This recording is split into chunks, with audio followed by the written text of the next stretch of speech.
Si vous voulez savoir comment faire une nomenclature de surface ou une nomenclature de fenêtre, alors regardez cette vidéo.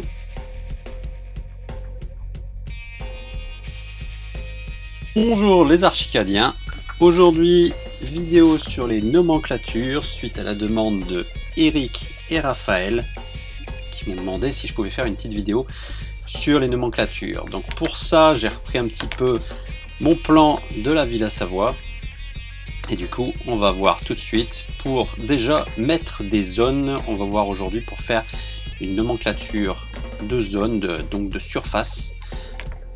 Et donc on va voir d'abord pour mettre ces zones sur le plan.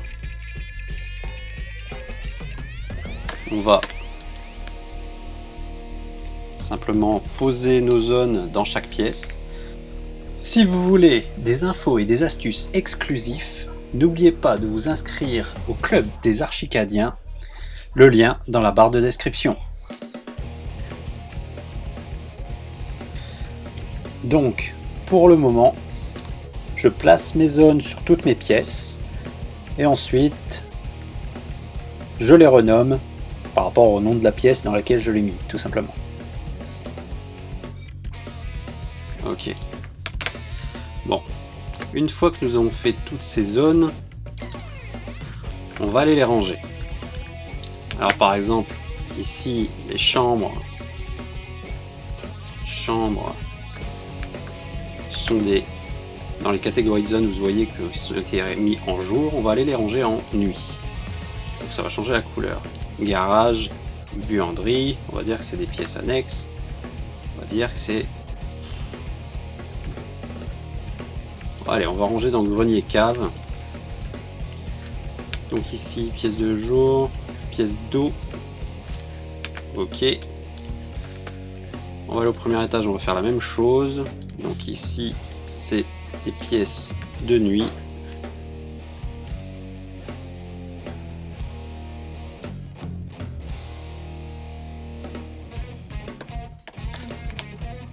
Une fois que l'on a rangé toutes nos zones dans des catégories de zones, comme ici, grenier cave, etc., on va aller dans la documentation, nomenclature, options, configuration, et on va aller créer une nouvelle. Ici, pour l'exemple, on va en créer une nouvelle et pas en utiliser une qui est déjà faite.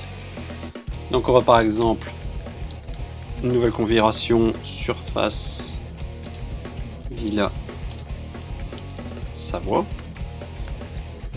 Donc nouvelle configuration d'éléments puisqu'on est sur des zones. Allez, hop, on va la mettre en 0,0. Surface Villa Savoie. Ok, comme ça on la retrouve tout en haut.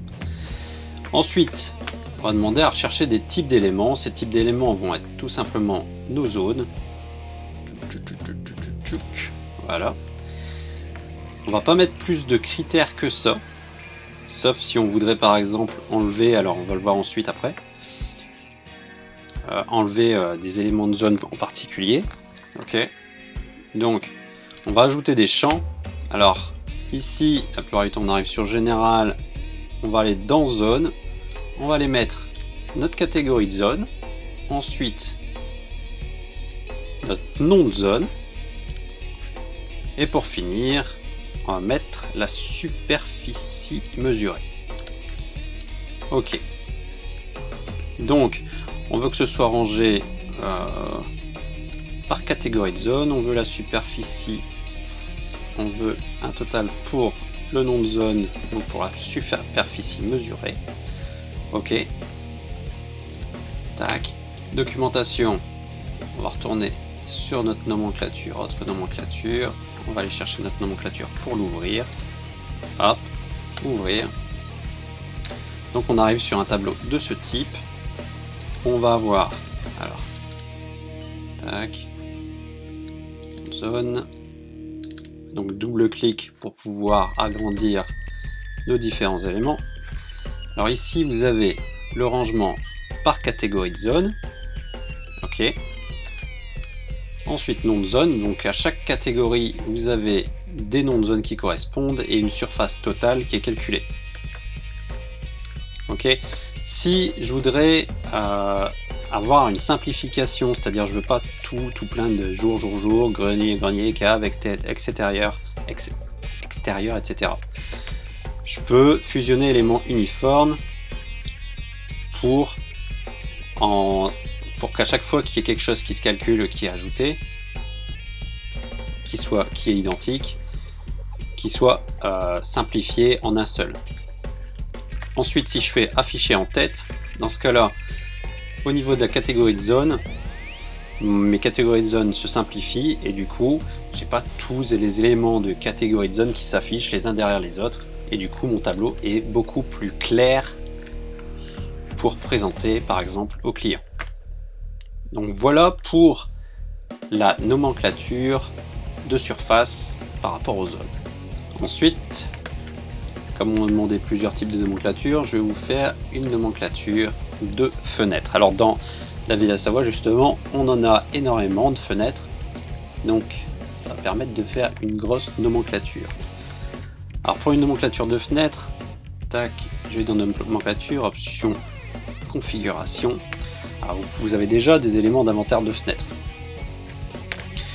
Bon, ici, je vais vous montrer comment le faire, car en le faisant, c'est comme ça qu'on comprend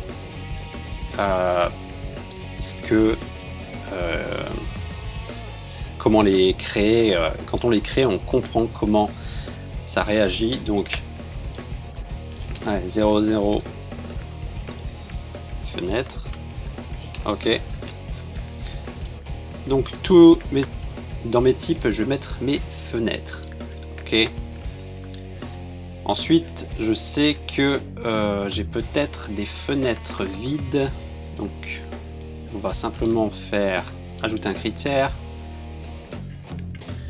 Donc, ce sera plutôt le nom de l'objet. Donc, nom élément bibliothèque contient ou n'est pas.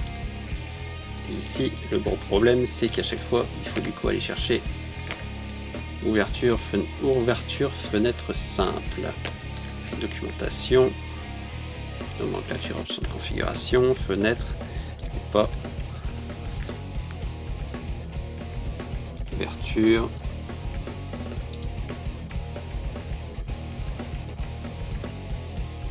Ah mais n'est pas ou ne contient pas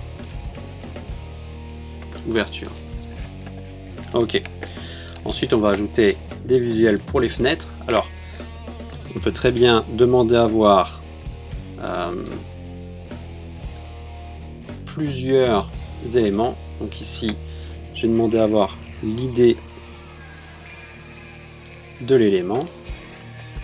Ensuite, j'ai demandé, alors est-ce que ce sont dans fenêtre directement largeur,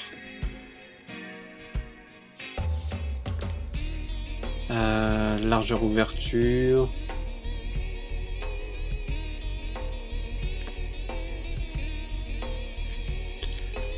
taille L, H, ajouter, tac. Et je voudrais le nombre d'idées d'éléments, ok.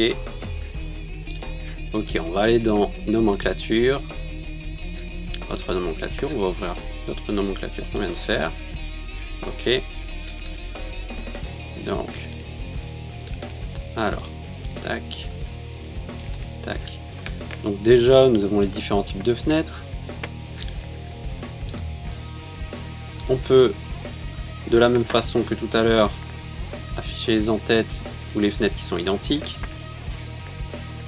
Enfin, au niveau des en-têtes. On va rajouter un visuel de fenêtres. Donc, par exemple, vue de côté opposé à ouverture, ajouter. Ok. Il calcule. Il me présente ça. Alors, je vais demander à avoir ma nomenclature dans l'autre sens. Ça ira plus vite à changer aussi. Tac.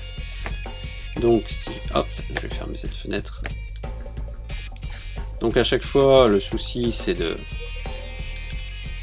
d'arriver, quand on en a beaucoup, On va devoir régler à chaque fois les différents éléments pour les différentes fenêtres.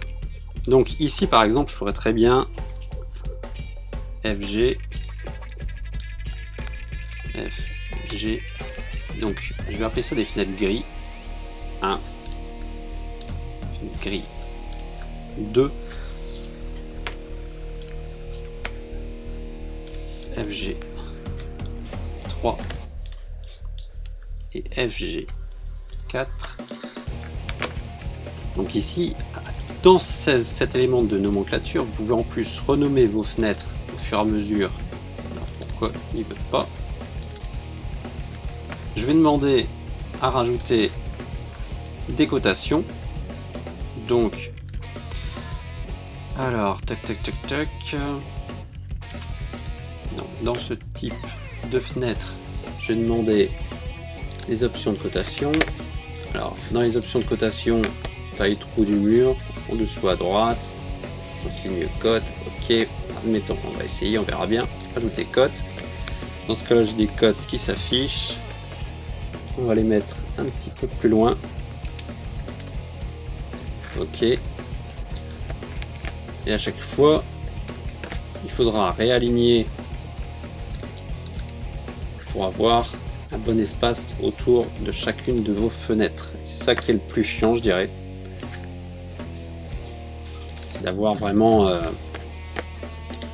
à chaque fois un bon contour autour de votre fenêtre. Ensuite, vous pouvez très bien rajouter champ général, présentation. Alors il me semble c'est prévisualisation plan 2D. On rajoute une prévisualisation plan 2D. Et on aura un petit affichage supplémentaire en dessous de plan, comment notre fenêtre est affichée en plan. Ok. Et voilà pour une nomenclature. Après c'est surtout du réglage de fenêtre.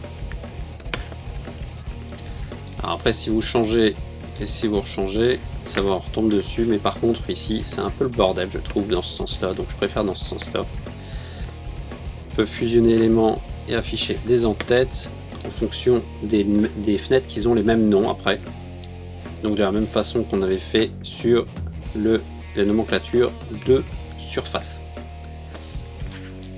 Voilà, j'espère que cette petite vidéo vous a répondu à vos questions. Sur ce, si vous voulez des infos et des astuces exclusifs, n'oubliez pas de vous inscrire au club des Archicadiens, le lien dans la barre de description. À la prochaine les Archicadiens.